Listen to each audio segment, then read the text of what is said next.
I was honestly ready to bet my own studio gear on this. I thought Apple's folding phone was miles away, stuck in development hell until at least next year. But wow, the leak cycle just gave me serious whiplash today. For the last couple of months, every rumor we got was a complete disaster class.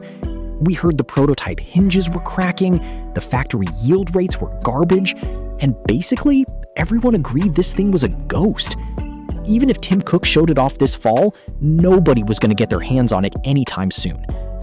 But suddenly, the people actually building these things are singing a wildly different tune. Apparently, Apple gave the green light on the final design ages ago, and the part suppliers, they are saying the mass production switch has already been flipped. That changes the entire game for me. Look, 3D renders from random accounts are cute, but I refuse to get hyped until the assembly lines in Taiwan actually start chewing through metal. And guess what? Foxconn is suddenly on an absolute hiring rampage right now. You don't just hire a small army of line workers for the fun of it. You only pack a factory floor like that when you are about to build millions of incredibly complicated devices and you need them done yesterday. So, does this mean we are getting a flawless release in a few weeks? Don't hold your breath. If you look at Apple's track record with entirely new hardware, it is almost never a smooth ride. Just look in the rearview mirror at the iPhone X. Apple gave us that massive, dramatic reveal on stage, but everyday buyers were stuck refreshing pre-order pages until November. Apple is addicted to that massive September keynote energy. They want the applause, even if the actual hardware needs another 60 days in the oven. And if we are being totally honest, holding the actual release back makes perfect business sense. Think about the marketing nightmare. If they drop the iPhone 18 Pro and their very first foldable on the exact same Tuesday, it is a total bloodbath. Every single tech reviewer will only talk about the foldable. The regular 18 Pro would just vanish in the algorithm. By splitting it up, September is all about the standard Pro phones. Then October or November becomes the month of the fold. That is two massive waves of hype instead of one crowded launch day. The production numbers leaking out are absolutely fascinating too. Word on the street is suppliers are prepping for about 10 million units for the first run. Now, 10 million sounds like a massive number, but in Apple math, that is incredibly cautious. They sell standard iPhones by the truckload before breakfast. Aiming for 10 million means they know the hardcore tech crowd will buy out the initial stock in 5 minutes flat. But they also know your average guy at the coffee shop is not dropping a mortgage payment on a folding phone just for fun. Let's talk about the actual hardware shape. The leaks are heavily pointing to a book-style layout.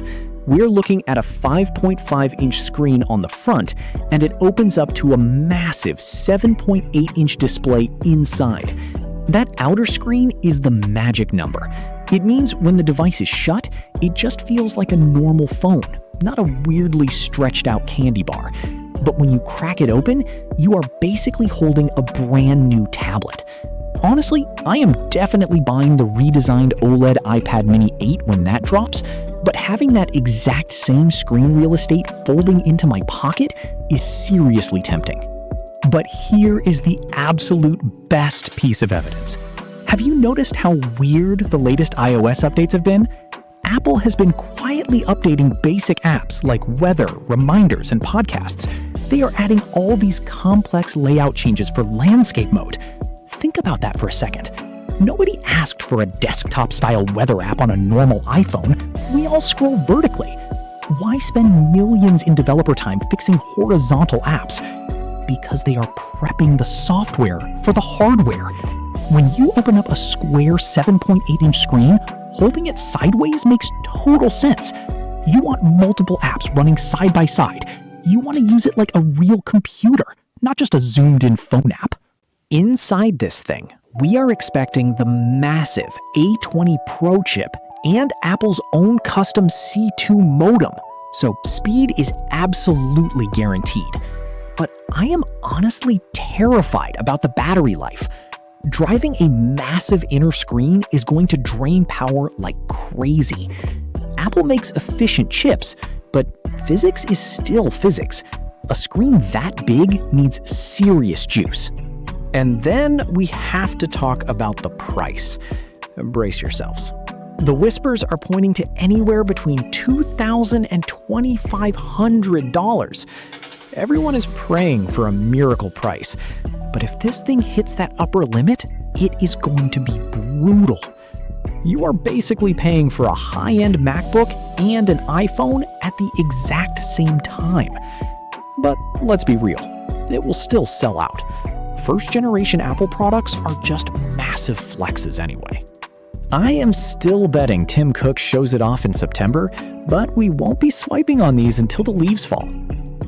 If you actually stuck around to the very end of this, drop the word undeniable in the comments. I always check to see who the real ones are.